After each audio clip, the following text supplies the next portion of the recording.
बिस्मिल्लाहिर्रहमानिर्रहीम। अस्सलाम वालेकुम नाज़रीन, आप यूट्यूब चैनल देख रहे हैं। मैं इमरान ख़ान हूँ। मुल्की सियासत के हवाले से शहबाज शरीफ साहब लगातार फंसते जा रहे हैं और बहुत मुश्किल वक्त उनका गुजर रहा है। पहले वो जेल में थे, बाहर आए, फिर भी बात नहीं बन रही।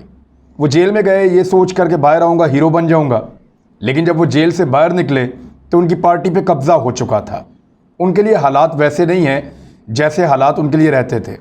पहले उनको अपने भाई को समझाना पड़ता था और अब उनकी भतीजी हैं मरीम नवाज़ जो उनकी बात नहीं मान रही। शहबाज शरीफ साहब के साथ प्रॉब्लम क्या हुआ है? मरीम नवाज़ ने और मौलाना फजल रहमान साहब ने एक मरतबा फिर शहबाज शरीफ साहब को शर्मिंदा करवा दिया और लगातार उनकी मुखालफत कर रहे हैं, उनकी पॉलिसी की मुखालफत कर रहे हैं।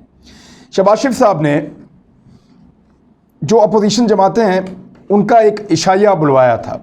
उन्होंने कोशिश की कि बिलावल भी आएँ और बाकी लोग भी आएँ, लेकिन बिलावल भुट्टो जरदारी साहब उसमें नहीं आए। उन्होंने अपने दो साबिक वज़राए आज़म को भेजा, जिनमें एक यूसुफ रज़ा गिलानी थे और एक राजा परवेज़ अशरफ, और उनके साथ रवाना कर दिया शेरी रहमान को। तो ये तीन मेहमान पाकिस्तान पीपल्स पार्टी की जानिब से आए थे। फजल रहमान साहब ने अपने बेटे को भेजा, दीगर जमातों के लोग भी आए और PMLN के लोग भी वहाँ मौजूद थे। शाहिद खाकान अब्बासी, एहसन इकबाल और दीगर, खुरम दस्तगीर, साद रफ़ीक, ये लोग वहाँ मौजूद थे शहबाज शरीफ साहब के पास। इस्लामाबाद में उन्होंने ये इशाया किया है, लेकिन याद रहे शहबाज शरीफ साहब शदीद बीमार हैं, उनको हर हाल में पाकिस्तान से बाहर इलाज के लिए जाना है और डॉक्टर्स उनका इंतज़ार कर रहे हैं। उनकी तबीयत बहुत ज़्यादा ख़राब है, लेकिन क्योंकि उनको नहीं जाने दिया जा रहा तो इसलिए उनको अब ये पॉलिटिकल एक्टिविटीज़ करनी पड़ रही हैं और वो उनके ज़रिए से अपना टाइम गुजार रहे हैं। मरीम नवाज़ साहिबा इस इशाया में शामिल नहीं हुई और इस्लामाबाद में होने के बावजूद मौलाना फजल रहमान साहब ने भी अपने बेटे को भेजा। लिहाजा इन्होंने शहबाज शरीफ साहब को एक दफ़ा फिर अलग थलग करने की कोशिश की है, और कैसे की है मैं अब सारी खबर आपके सामने रखता हूँ। शहबाज शरीफ साहब मुस्लिम लीग नून और अपोजिशन इत्तेहाद को अपने कंट्रोल में दिखाना चाह रहे हैं। वो ये चाहते हैं कि मुस्लिम लीग नून जो है पार्लिमानी पार्टी और बाकी जो स्ट्रक्चर है नून लीग का, वो मेरे कंट्रोल में आ जाए पूरी तरह से, क्योंकि वो ये समझते हैं कि नवाज शरीफ साहब के बाद सबसे पहला हक शहबाज शरीफ साहब का अपना है और वो पार्टी के सदर भी हैं। लेकिन उनको अब ये एहसास हो रहा है कि पार्टी का कंट्रोल उनके हाथ से चला गया है। वो इसलिए कि जिस पीपल्स पार्टी को उन्होंने दावत दी और बुलवाया और जिस PDM को वो ज़िंदा करना चाहते थे और उसको कंट्रोल करना चाहते थे, ताकि वो पाकिस्तान के इदारों को और इस्टेब्लिशमेंट को ये दिखा सकें कि अपोजिशन मेरे कंट्रोल में है और डील करते वक्त ज़रा उनको आसानी रहेगी। यानी जितना ज़्यादा आपके कंट्रोल में चीज़ें होती हैं, अपोजिशन PDM अगर आपके कंट्रोल में है तो डील करते वक्त ज़्यादा पत्ते आपके हाथ में होंगे। तो शहबाज शरीफ साहब इसलिए चाह रहे थे, लेकिन पीपल्स पार्टी ने ज़्यादा घास नहीं डाली। बिलावल भी नहीं आए, मरीम भी नहीं आई, फजल रहमान भी नहीं आए, तो जो अहम लोग हैं वो इसमें से गायब हो गए और शहबाज शरीफ साहब खुद और बाकी अपने मेहमानों के साथ इशाइये के अंदर शामिल रहे। मरीम नवाज़ साहिबा और उनकी पार्टी ने शहबाज शरीफ साहब को गलत साबित किया अगले ही दिन, यानी दिन के वक्त जब मरीम नवाज़ साहिबा ने मीडिया से बात की। पहले तो शाहिद खाकान अब्बासी साहब का आप सुन लें, वो उनकी एक अजीब सिचुएशन है। शहबाज शरीफ साहब बुलाएं तो उधर भी जाना पड़ता है, मरीम नवाज़ बुलाएं तो उधर भी जाना पड़ता है। शहबाज शरीफ की भी बात माननी पड़ती है और मरीम नवाज़ साहिबा की बात टाली नहीं जा सकती। तो शाहिद खाकान अब्बासी साहब शहबाज शरीफ साहब के साथ इशाइये में शामिल थे, वहाँ पीपल्स पार्टी के लोग मौजूद थे, लेकिन उसके बाद मरीम नवाज़ साहिबा के दबाव पर उनको एक स्टेटमेंट देना था जो उन्होंने दिया। शाहिद खाकान अब्बासी साहब ने यह कहा और काफ़ी क्लास ली उन्होंने उस पीपल्स पार्टी की जिसको शहबाज शरीफ साहब ने दावत दी थी।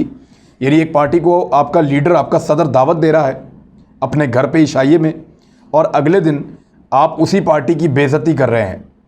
तो ये समझ में आने वाली बात नहीं है। पार्टी का सदर शहबाज शरीफ हैं, उन्होंने एक पार्टी को अपने घर पे बुलाया है, अगले दिन उसी पार्टी का एक रहनुमा प्रेस कॉन्फ्रेंस करते हुए यानी उस पार्टी को जिसको दावत दी गई थी उसकी बेइज्जती कर रहा है। क्या कह रहे हैं? शाहिद खाकान अब्बासी साहब ने कहा कि अगर पीपल्स पार्टी PDM में आई तो फिर कोई और सेक्रेटरी जनरल ढूंढ लें, मैं तो इस्तीफ़ा दे दूंगा। फिर उन्होंने ये कहा कि वो जो उन्होंने शो का नोटिस फाड़ा था उसको वापस जोड़ कर उसको पढ़ें और पढ़ने के बाद उसके ऊपर वजाहत दें, तो फिर देखेंगे क्या होना है। मरीम नवाज़ साहिबा से जब सवाल किया गया तो उन्होंने भी यही जवाब दिया कि शाहिद खाकान अब्बासी बिल्कुल ठीक कह रहे हैं। पीपल्स पार्टी को अभी वजाहत देनी है।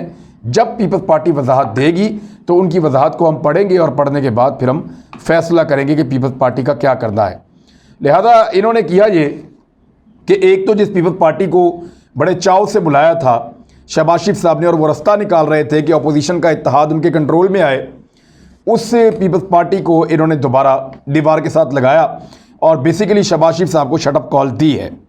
मरीम नवाज़ साहिबा ने शाहिद खाकान अब्बासी की तारीफ़ की और तस्दीक की और उनकी हमायत का ऐलान किया। बात करते हुए उन्होंने कहा शहबाज शरीफ साहब का पीडीएम से कोई ताल्लुक़ नहीं है। ये जो बुलाया ना उन्होंने अपोजिशन लीडर की कैपेसिटी में इशाया बुलाया है, बजट के तनाजुर में बुलाया है।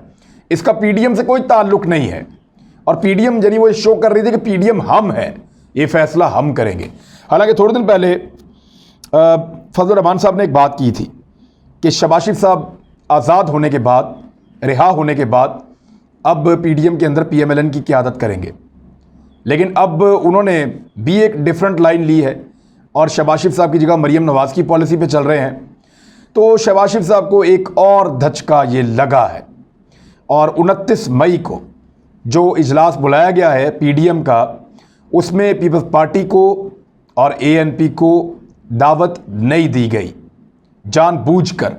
और ये सारा कुछ सिर्फ शहबाज शरीफ साहब के लिए किया जा रहा है कि उनको अकेला किया जाए और ये साबित किया जाए इदारों के सामने, एस्टेब्लिशमेंट के सामने कि शहबाज शरीफ से डील मत करो, इनके पास अपोजिशन की ताकत नहीं है।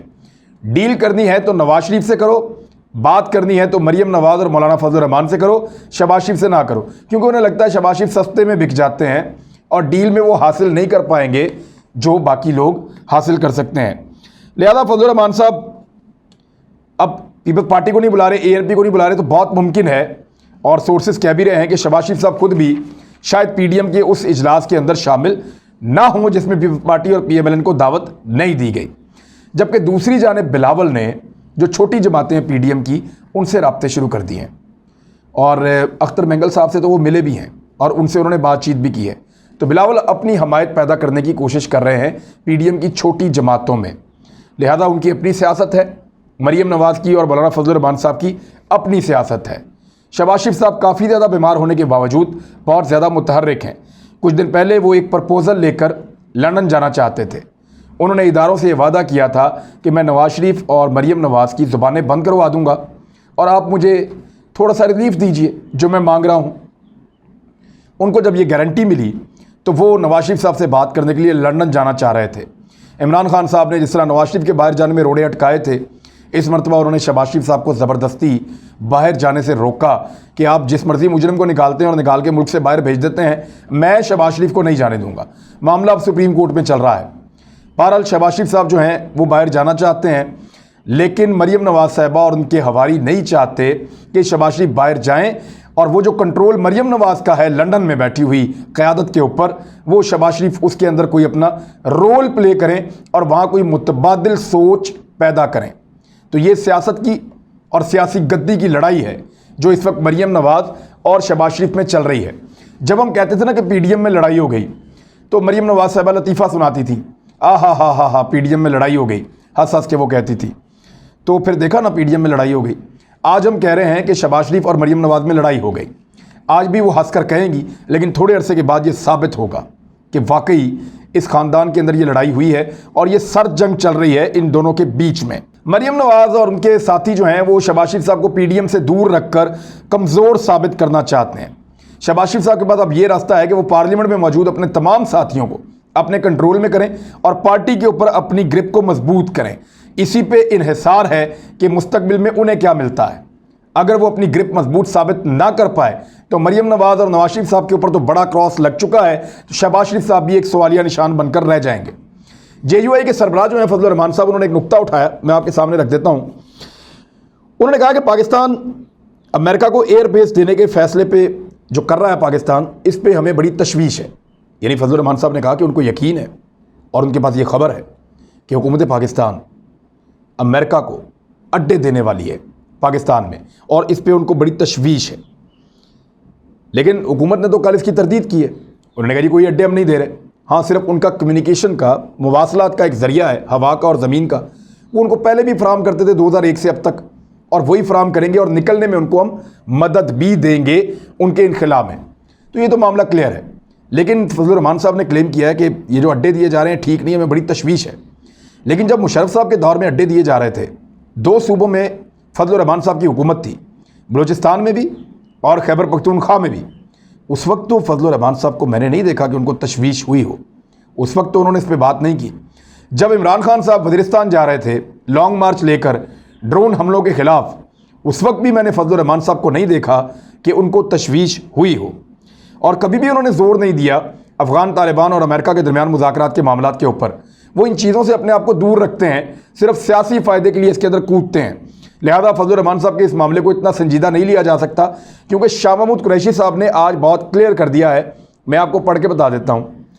उन्होंने कहा कि जब तक इमरान खान हैं, उनके होते हुए कोई अमरीकी अड्डा पाकिस्तान में नहीं बनेगा। कैटेगोरिकली कह दिया शाह महमूद कुरैशी साहब ने। तो ऐसा नहीं होगा।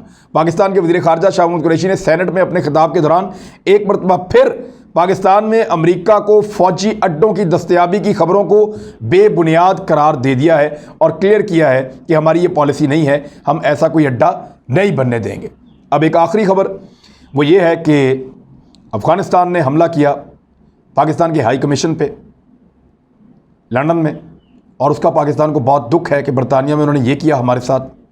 तो उसके बाद जो पाकिस्तान के कोर कमांडर्स हैं, उनकी कॉन्फ्रेंस के अंदर एक पैगाम जारी किया गया है, और जो पैगाम है वो ये है कि अफ़गानिस्तान अपनी सरज़मीन पाकिस्तान के ख़िलाफ़ इस्तेमाल होने से रोके। पाकिस्तान के अंदर जितने दहशतगर्दी के हमले हो रहे हैं, बेशतर सिक्योरिटी फोर्सेस पहले ही रोक देती हैं। बहुत सारे इंटेलिजेंस बेस्ड ऑपरेशंस के अंदर बंदे पकड़े जाते हैं, लेकिन हमले हो रहे हैं और दहशतगर्दी की एक वेव आ रही है। तो कोर कमांडर्स कॉन्फ्रेंस के अंदर ये कहा गया है, और आलमी, इलाकाई और मकामी सिक्योरिटी सूरत हाल बशमूल line of control, working boundary और पाक अफ़गान बॉर्डर की सूरत हाल पर जब गौर किया गया, तो उसमें फिर ये कहा गया कि अफ़गानिस्तान को कहा गया कि सरहद पार फायरिंग के बढ़ते हुए वाक़यात का सख्ती से हम नोटिस ले रहे हैं, और अफ़गानिस्तान अपनी सरज़मीन पाकिस्तान के ख़िलाफ़ इस्तेमाल होने से रोके।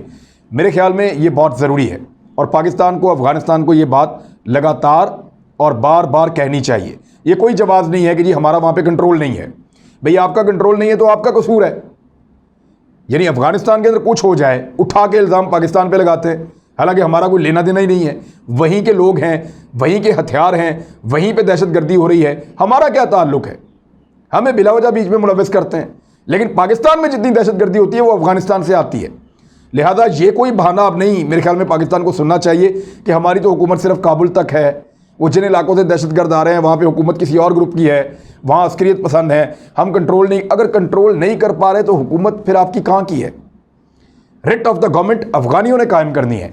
हम अफगानिस्तान में जो काबुल के अंदर हुकूमत बैठी होगी उसके ऊपर उंगली उठाएंगे अगर अफगानिस्तान के किसी भी कोने से कोई भी दहशतगर्द पाकिस्तान में आकर अटैक करता है तो पाकिस्तान ने ठीक किया है और ईंट का जवाब पत्थर से दिया है। और इसके ऊपर अफगानिस्तान को अब थोड़ी होश आनी चाहिए कि पाकिस्तान की मोहब्बत को, हमारे प्यार को हमारी कमज़ोरी ना समझा जाए। हमने बहुत बोझ उठाया आपका और हमने बड़ी तकलीफ़ बर्दाश्त की आपकी वजह से, और अभी भी कर सकते हैं, सिर्फ आपकी नीयत ठीक हो तो। अब तक के लिए इतना ही। अपना ख्याल रखिएगा, अपने इस चैनल का भी। अल्लाह हाफ़िज़।